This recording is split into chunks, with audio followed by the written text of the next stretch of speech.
everyone. Hi. Hi. Thank you for coming. When I first received the email inviting me to participate in this talk, I thought, wow, what a great topic, sex and culture. I mean, I can definitely talk about that. And then as I thought about it, I thought, oh my God, sex and culture? How could I possibly hope to encompass that topic in 10 minutes? There is no way. After I stopped panicking, I thought, okay, the approach to this needs, instead of trying to have this macro view of sex and culture, I need to make it a micro view. I need to make it very personal and about my personal experience at the intersection between sex and culture. So I offer you tonight the Booby trap. Oops. How do I go back? Up. Well, anyway, the Booby trap, also affectionately known as living with memory deficit disorder. It's a made-up diagnosis. When I was a young girl, 13 years old, adolescent age, I had an awakening. And that awakening was that I was completely flat-chested. Unlike my friends who are now sporting the popular tube tops and their new blossoming breasts, I had nothing. But being the industrious child I was, I thought, well, what can I do about this? I resort to the age-old technique of stuffing my bra. Went to the bathroom, rolled up my toilet paper, stuffed it in, tried to make sure it didn't have any bumps that would give me away, and out into the world I went, hoping that I wouldn't be discovered. And of course, you know what happened. I was discovered by Paul Cruz, nice 6-foot-tall young man who spoke to me one night, and as we were speaking, pointed to my chest and said, "What's that?" "Oh, he recommends. Oh, that little pad of tissue coming out of my..." Nothing, I just had a little cold, that's all. Nothing. Bye, Paul. So that pretty much lasted through my adolescence until I found my own boyfriend and realized he liked me well enough, so, you know. That went underground mostly for my 20s. I still felt pretty good about my body. I heard that the French thought a champagne glass was the perfect breast size. I thought, okay, that's perfect. And that lasted until I guess I was a young mother, and I'll talk more about that later. Okay, so what actually makes, I must be advancing this accidentally. What actually makes a breast a boob? Yeah, it's going by itself. Gee, I don't know what to say about that. Gee, yeah, that's any way to stop that? Because that would be sad. Okay. Well, so what makes a breast a boob?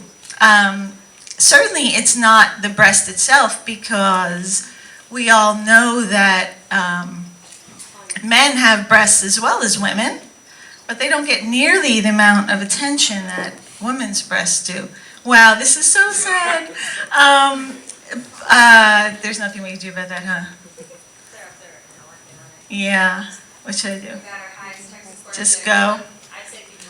Okay, so it's certainly not the pound of flesh. We know that men have breasts equally large or even sometimes larger. Yay! Even larger. I get 2 more minutes for that, right? Even larger than perhaps a woman's breasts. So why is it that women have to cover up their breasts? And there's all this, you know, kind of fanaticism about, oh, a breastfeeding mom, make sure she covers it up, when, you know, guys can walk around topless, no problem. And that's because, in my opinion, it's not really about the pound of flesh. It's about a woman's sexuality. A woman's sexuality has a lot more meaning, and the breasts therefore take on a lot more meaning in our culture. Which leads me to this. The breast in our culture has been seen as the great nurturer of man. You know, in the Christian religion, Mother Mary nursing the infant Jesus, you know, all that is good and holy. At the same time, we're responsible for the fall of mankind, right? Okay, because Adam and Eve, I think the breast had something to do with it. But, you know, so we're, The ideal image of women has also, through time, gone through many changes. I'm going to have to follow this, which leads us to Playboy. Nothing more than Playboy defined the image of the woman that we currently adhere to or find attractive. You know, the hourglass figure, it happened in the 50s. Playboy magazine was originally published, and this is pretty much where we're at today. Today's ideal woman, please work.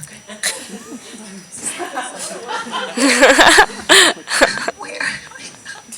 Today's ideal woman, wow, how tragic, isn't it?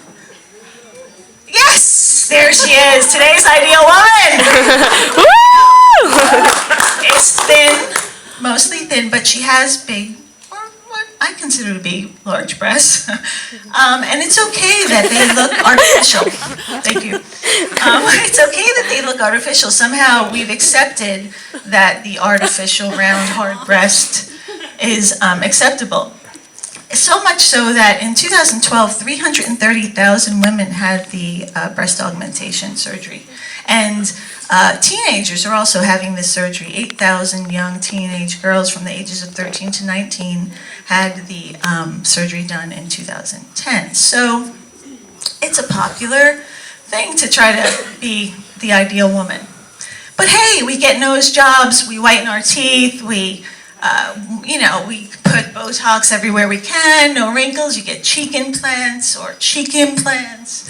And now we have what's nicely called vaginal rejuvenation. Wow, sounds like a spa treatment.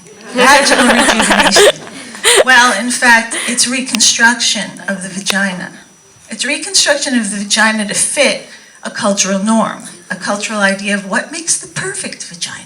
This most likely also comes from the Playboy models because that's pretty much the ideal woman. So women are going in and getting their labia shortened, tightened, rejuvenated. Needless to say, this is all a result of socially constructed ideas of what makes the perfect woman. So back to my own personal story. In 2010, I had the pleasure of taking Shelley Green's human sexuality class, and in that class she asked us to do an experiment that would challenge us in terms of our sexuality. So I thought, okay, what can I do? Well, that same summer, I had an experience on the beach. I went to the beach with a girlfriend, invited her to meet some other friends, and out of the 4 couples there, 3, I was the 4th woman. All the other women had either enhanced or nice-sized boobs, except for me. There I was in my little, one-piece top, barely fitting. I mean, I know I'm thin, but, and there was my friend that I invited with her enhanced breasts and her bright pink bikini and blonde hair. It's like Barbie incarnated.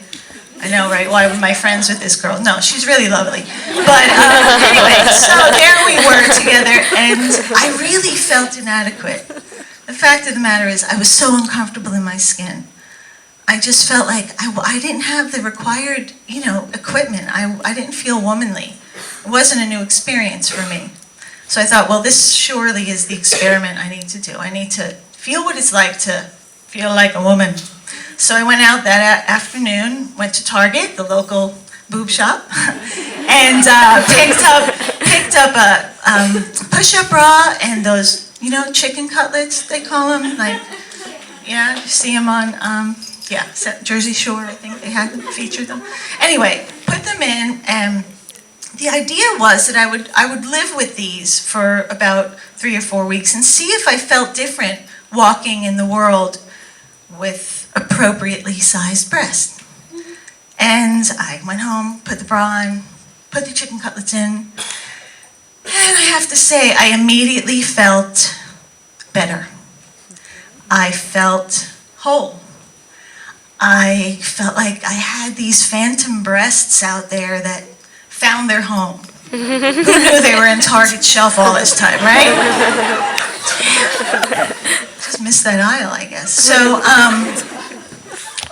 This was really bittersweet for me because I had spent most of my life getting comfortable with my body shape, and I felt strongly, and still do, that I want us to be aware of the effect of the images that we have in advertising and magazines, and obviously how this impacts a woman's sense of self. So I still have that strong feeling, but at the same time, I had to acknowledge my kind of relief at fitting in with the culture. And that has led me to what Douglas Fleming calls the both end. So I both, acknowledge that there's this negative impact, and we have to be aware and have these conversations about the impact of images on women and men, children, anything that culturally defines who we should be and what the ideal is. And at the same time, I can allow myself to participate in this culture. I can allow myself, 99% of the time I'm fine with my negative A cup. But that one time I want to wear the dress and look like I fit in it, okay. I'm not saving the world of flat-chested women, but I'm doing my part, and this is part of my part. So thanks for coming, and thanks for tolerating that with me. Bye-bye.